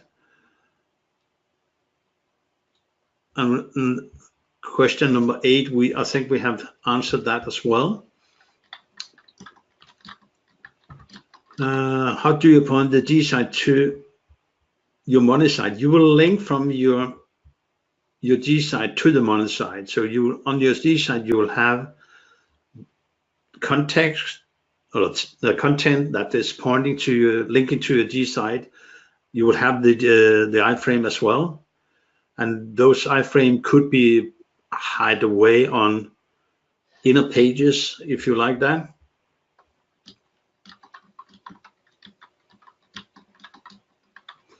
So next question here, how do you use in person how do we use, or what is the purpose of the image tab? The image tab that's down here gives you the opportunity to download images from Pixabay, And when you take those and embed those into whatever you can take links from that as well, and use that as well. Yeah, one of the things that we, find is it's called laziness, right? And by adding Pixabay here, we're removing lazy from everybody trying to get images and use something with images when you could just directly go into Pixabay, get 15, 20 different images, put them. We've got a new program, Image Optimizer, that's coming out that you can optimize the images like in 2 minutes and then pop those in, the gsites. And Scott, I'm going to ask Scott to do a training on how he uses images in his sheets for his boxes. Because that could be quite powerful as well, as the question asks. And we didn't show people how to put images in here, but one thing that you can do is go on the top of a sheet and look at add-ons.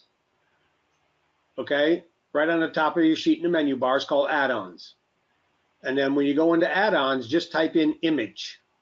Okay, right, like Henrik is sharing right there. And just look at all the various add-ons that you can play with for images. There's all kinds of images, mass upload images to Google Sheets, okay?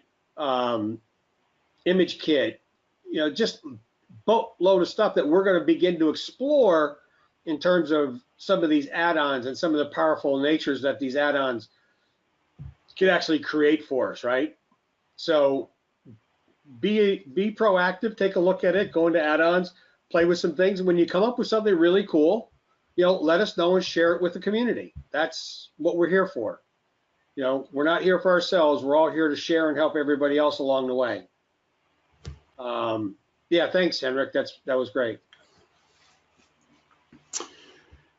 I have an overabundance of iframes being created and running out of place to paste them. Any ideas? Yeah, just create more cloud stacks, paste them in there. That gives an awful lot of power. Are you using this to build tier 1 links? Do we need any other proxies or any additional? You don't need proxies. Be careful when you're building to your money site, I will say. Always use a buffer, and then you should be okay. So that was actually the questions that we have got, Patrick. Okay. Let me go through some of these other things here. Durenda, she's one of our RFR gurus, says this: I've been using calendars and linking to their homepage and GMB for 2 to 3 weeks. Their homepage is on the first page and their GMB is between position 1 and 5 in maps. I've done 3 sites and it has worked for each of them in that time frame. So if you flip back over to RankingFactory, what Durenda's talking about, okay, is she's using a feature that we have called calendars. And the beautiful thing about calendars is that when you create a calendar, if you go to your own personal calendar, you can create an event every 30 minutes. So you literally create 48 events every day. And so within the RankingFactory, I don't know if you still have that up in the background, Henrik, but within the RankingFactory, you can go in, and what Durenda's doing is utilizing the calendar feature of the RankingFactory, which is a product all of its own, really, but very, very, very, very simple, right? You just put in a few things, few boxes, couple attachments, but it creates links, 48 links a day, 7 days a week, 52 weeks a year, and it's crawled every 5 minutes by Google. So it's pretty awesome little tool that's built right into one of the other products that we have. Now you can go do it yourself, and I think Madge and Terry did a series longhand on how to build out calendars the hard way. So if everybody is if anybody's interested, let me know and I'll try to get you a video to show you how to do that the hard way. Give an overview of how to use trends. Well, you kind of already heard that, Brian, from was that you, Henrik, that was talking about trends? No, that was Terry. Oh, Terry. Okay. But if you use trends and you have, I'm thinking like a CPA offer, and if you get on the trend wagon right away of something that's happening, you got to remember trends are like trends. They don't last very long, right? Except for the Kardashians. But if you get on a trend and you can get that right away, you get those links built right away, you have that power going to that keyword, you know, before it gets picked up by a lot of people, you know, you might be able to get ahead of the flood, ahead of the curve. So, you know, it's pretty interesting little way of using trends. And I think there's a new product out there called Trend something, and I actually picked it up and it looked pretty good. You know, from that perspective, just for Alex, but he had to leave. Even in a horizontal stacking, it's not needed child folder name, as that's what Henrik is doing, and whatever he adds there is not added as a child folder. I'm not quite sure I understood that. But he did want you to open up one of them so that people could see the comments that are listed in the link that's being created from the comment section. I don't think that we went over that.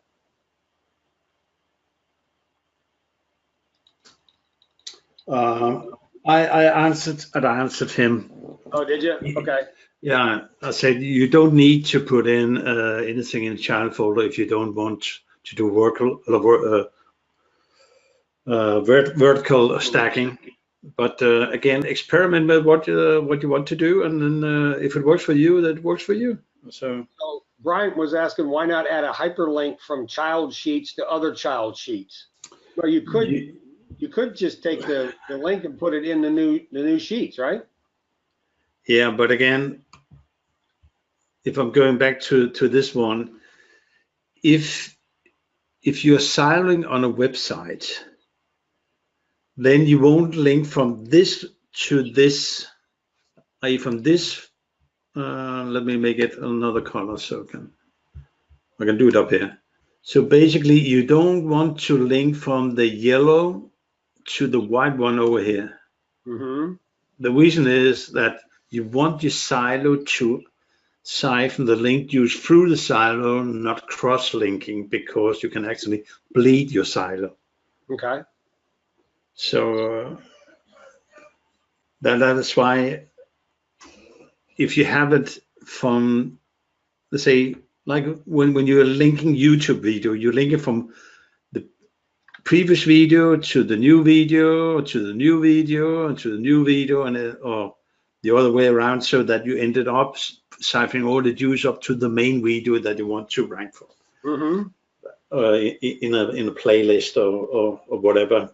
So what you have to do is depend on what you want to do and what kind of keywords that you want to rank for. So it's not just throwing in a lot of links and then hope for the best, but you will have to consider what you're trying to rank and what you are pushing up, i.e.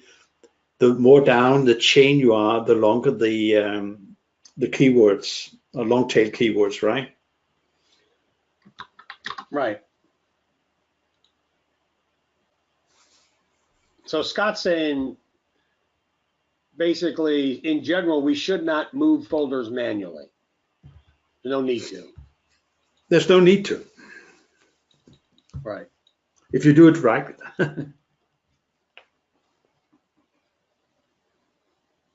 No, you already answered that question. Okay. All right. Just seeing a bunch of awesomes. Great.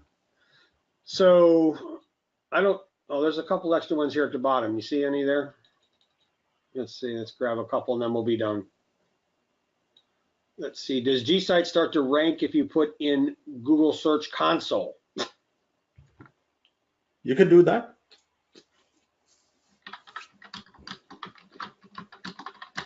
One of the things that we do find is that at some point in time, your stuff might rank. Yeah. I mean, a Google site is a Google site, and you're throwing a lot of shit at this thing.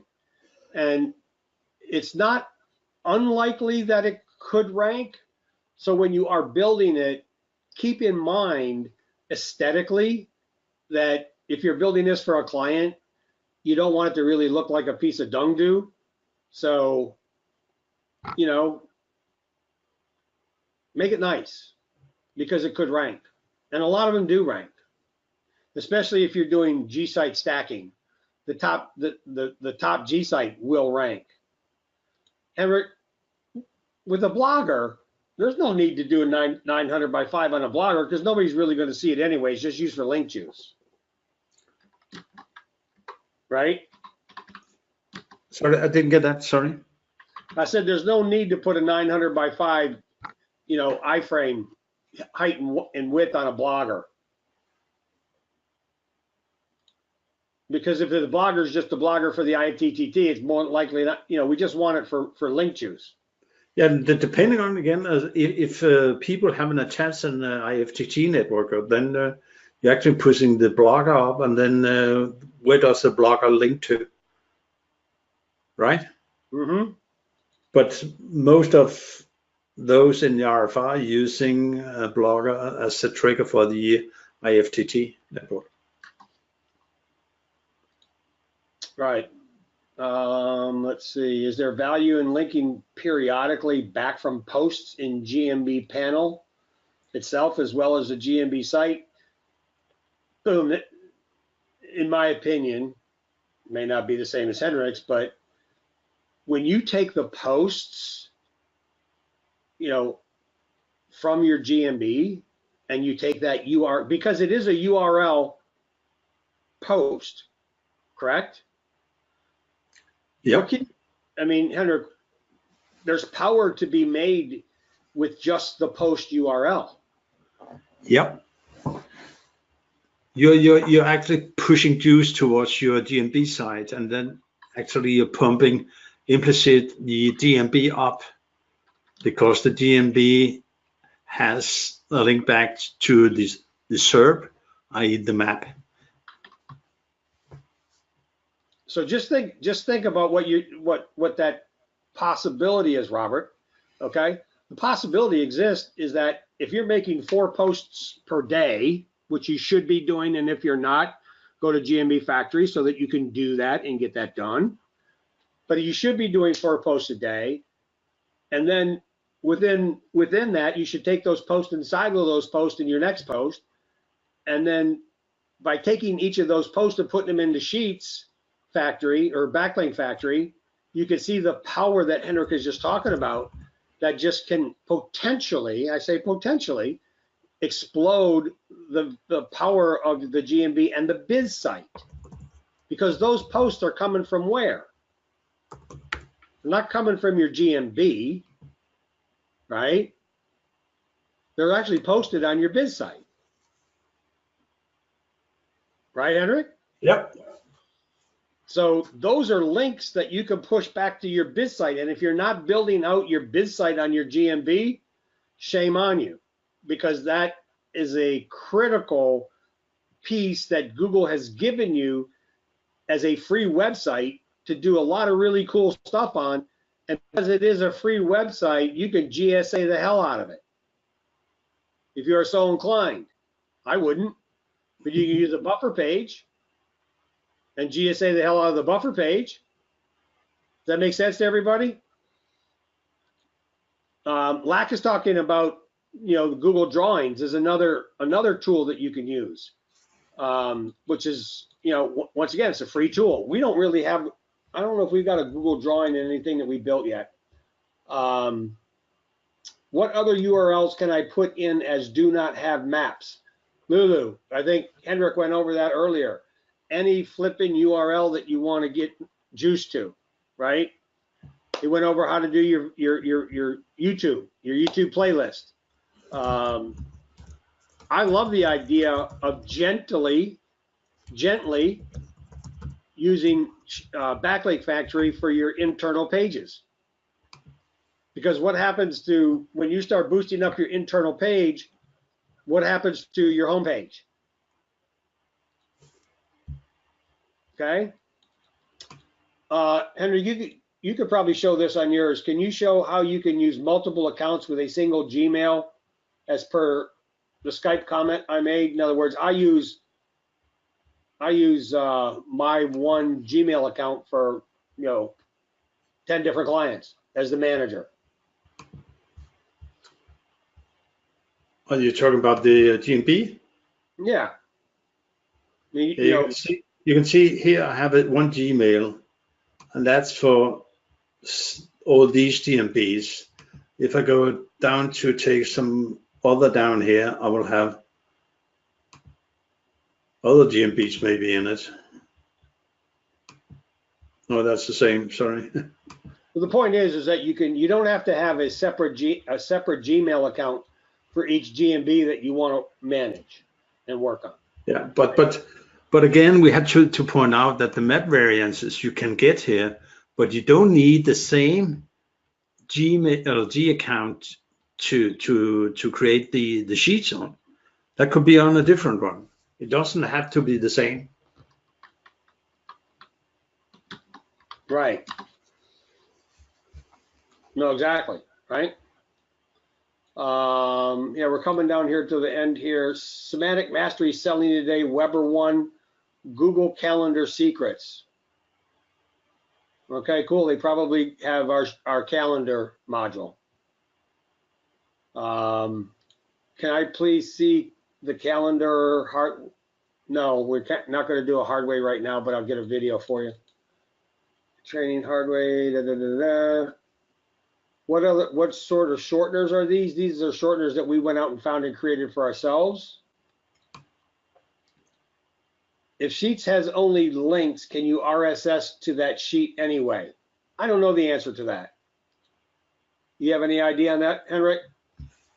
If you can make an RSS feed into the sheet?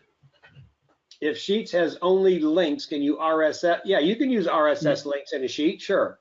Yeah. Sure, absolutely. 100%. Okay, we've lost 10 people. That's not bad. Can you explain how gsites link to the money site, the client's primary URL? One of the ways that we do that, Constance, is we put a direct link in gsite directly to your primary URL or whatever URL you want it to link to. What names would you give your gsites related to the client's URL? I usually call it constancebusinessseo.gsite.com. I just try to make it a direct match. That's what I try to do, if you can. Do you do it the same way, Henrik, or different? No, it depends. If it's a mirror of a client side, I'll try to relate it to that site. Or if it's for pushing a specific keyword, I'll try to see whether that keyword is available as a site name. Okay. All right. How do you gently do anything as it's generated? Well, don't put so many keywords in it. Yeah. If you only put one keyword on the right and one keyword on the left, you're only going to get 2 links. Right? Yeah. So if you do 2 keywords and 2 keyword, you get 4. If you put 100 keywords and 100 keywords, you get 10,000. Yeah, but split those 100 keywords maybe up into sections of X numbers, and then spread it over a period of time, and then you're okay. So here's a question, and I've kind of thought about this, and this is more of an intellectual question that we could think about. So, Henrik, what if I go like the PVA factory and I get 20, PVAs, Gmail PVAs, right? Yeah. And what if I just use those as alien hosts? In other words, on my main Gmail, I create all this stuff that we've created, and then I take that drive and I share that Google Drive, and then I take that shared drive and put it on all 20 of my other PVA accounts.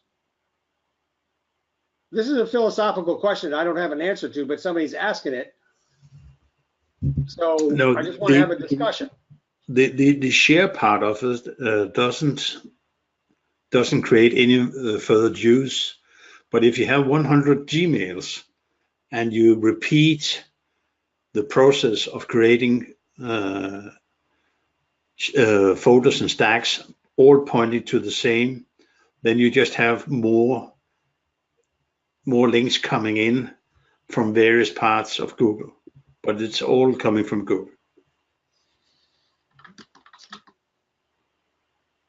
But does that show, you know, diversity of any kind? I mean, yeah, you multiplied your effort by 100, but is that like SynWire? Is that like, you know, some of these other places where you can share directories back and forth with each other and it comes from different IPs?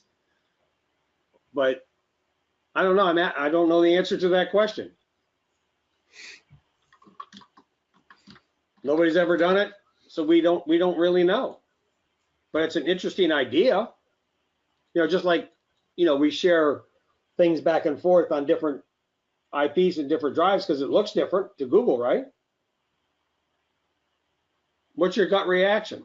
Will it make any difference, or is it just more of the same? I think it's just more of the same. Okay. Okay. Oh, did you mention translate to what? So do we have a translator built into this?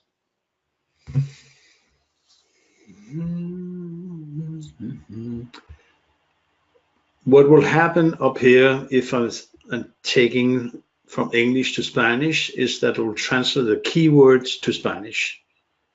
And then you will make another variation of the links. So here, if I hit go, it will take SEO company and translate that. Does it screw with the file description and the NAP?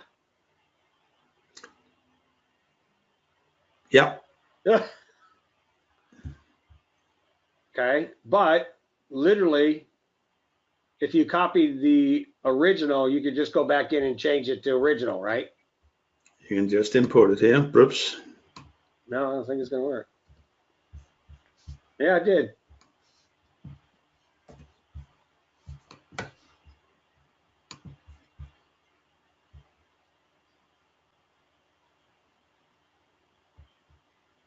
So, you know, here's, you know, the benefit of using any one of the languages, guys, is it's more the same in a different look from Google, but the links are going to be connected to searches that somebody from that particular dialect, you know, like in some areas, you know, there's a Spanish population or Afrikaans population or Chinese population.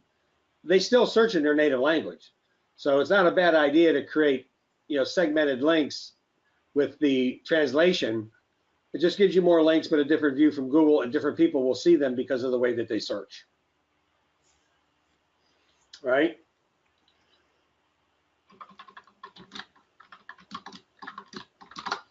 All right, a couple more and we're going to call it a day here. Yep. I told you we were going to run 2 hours. Do you have a link to our products? George, PM me on Facebook or on Skype. Patrick Tuttle is my Skype. Does Google see an active Gmail account as far as indexing factor for the G drive attached to the PVA? No. It's just an active account.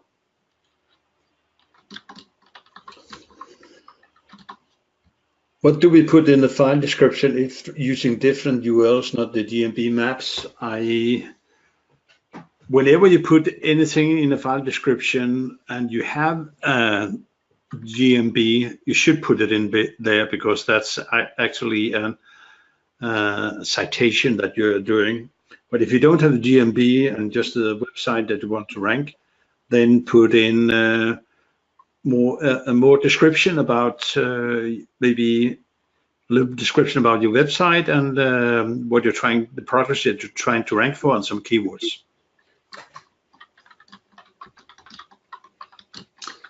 Got it. So I think we're done. All righty. Is there a way to hijack other people's G drives? No. I don't know. I say no. Not unless they have your password, log on and password, right? I think we should report Brian G to Google, huh? Yeah, I think he might be a culprit that they want to look for. So of the 63 people here, of the almost 90 that started, how was today's training? Give me a 1, for excellent, and whatever else you might think of beyond that. But you guys pleased with what we did, the time we took? Everybody learned something?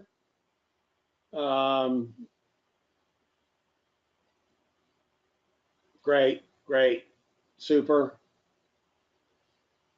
Okay, I'm just a moderator. A lot of what you see here, came from a lot of testers, and a lot of this stuff comes from Henrik. So let's give him a big hand of applause for some of these things that we have that nobody else has. And I think it's awesome that we've got a group of people that really work together and just want to share, right? So kudos to Terry and Scott, came on to share some recipes for you. And I'm expecting that in the next week or two, we want to hear some of you guys come up with some recipes that that work for you, okay? So that you could share with everybody else in the group. Is everybody here in the group, in the Skype group? I'm hoping. Give me a no if you're not.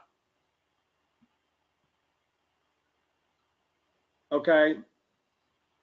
Don't go anywhere. For those that aren't, I'm going to put the link in the chat box for everybody.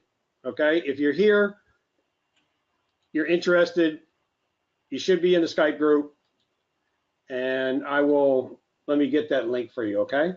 Hang on a second. Any last words, Mr. Henrik?